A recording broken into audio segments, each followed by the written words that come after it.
আসসালামু আলাইকুম বন্ধুরা, আমি মালা আক্তার। মালার রান্নাঘরে সবাইকে ওয়েলকাম।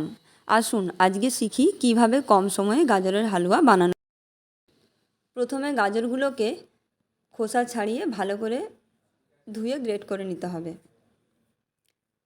আমার কাছে ছোট গ্রেটারটাই ছিল, তাই আমি এটা দিয়েই করেছি। আপনারা চাইলে বড় কিছু থাকলে করতে পারেন। এবার গ্যাসে কড়াই গরম করে 4 চামচ পরিমাণ তেল দিয়েছি আমি। আমার কাছে গাজরটা 1 কেজি মতো ছিল। আপনারা চাইলে গাজরের পরিমাণ বুঝে তেলটা দিয়ে নেবেন। এবার তেলটা যখন হালকা গরম হবে তখন 3টে তেজপাতা আর 4টে ছোটো এলাচ দিয়ে দিতে হবে। তারপর ওগুলো নাড়তে থাকবেন। তারপর হালকা যখন কালারটা একটু চেঞ্জ হয়ে আসবে তখন তাতে গাজরগুলো দিয়ে দেবেন। এরপর গাজরগুলোকে খুব ভালো করে নাড়াচাড়া করতে হবে। এমনভাবে নাড়াচাড়া করবেন যেন গাজরের পুরোপুরি কাঁচা গন্ধটাও চলে যাবে আর একটা কালারটাও দেখবেন চেঞ্জ হয়ে আসবে আস্তে আস্তে, দেখলেই বোঝা যাবে।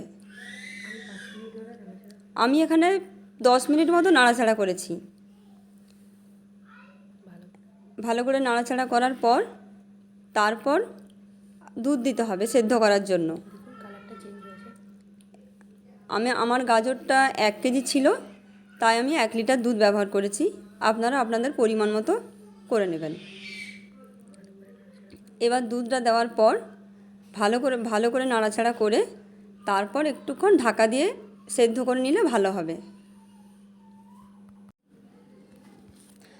এখানে আমি দুধটা 1 লিটার দুধটা দুবারে ব্যবহার করেছি, কারণ একবারে দিলে দুধটা টেনে যাবে তো। এবার আবার দুধটাকে লাস্টে একটু ছিল সেটা দিয়ে ভালোভাবে নাড়াচাড়া করে ঢাকা দিয়ে রাখলাম কিছুক্ষণ। তারপর ভালোভাবে সেদ্ধ হয়ে গেলে আমি এখানে 500-র মতো চিনি ব্যবহার করেছি। আপনারা আপনাদের স্বাদ অনুযায়ী চিনিটা ব্যবহার করবেন। তারপর চিনিটা দেওয়ার পর কালারটা ঠিক দেখবেন একটু কালচে কালচে হয়ে আসবে, তখন গাওয়া ঘি অ্যাড করতে হবে। আমি এখানে একটু দুধ গুঁড়োও ব্যবহার করেছি। দুধ গুঁড়োটা আপনারা চাইলে না করতেও পারেন। আমার দুধ গুঁড়োটা ভালো লাগে তাই আমি একটু দিয়েছি। এইভাবে আস্তে আস্তে করে নাড়াচাড়া করবেন, দেখবেন যাতে তলায় না ধরে যায় সেইভাবে নাড়বেন। এবার আমি ঘিটা ব্যবহার করেছি, 2 চামচ মতো ঘি দিয়েছি। এবার আস্তে আস্তে খুব ভালো করে নাড়াচাড়া করতে হবে। একদম গাজরের কালারটা ঠিক একটু খয়েরি খয়েরি হয়ে আসবে। আমার হয়তো ক্যামেরায় এটা ভালো বোঝা যাচ্ছে না। লাস্ট পর্যায়ে এই রকম অবস্থায় নামাবেন। ভিডিওটা ভালো লাগলে একটু লাইক করবেন, শেয়ার করবেন আর পাশে থাকবেন। ধন্যবাদ।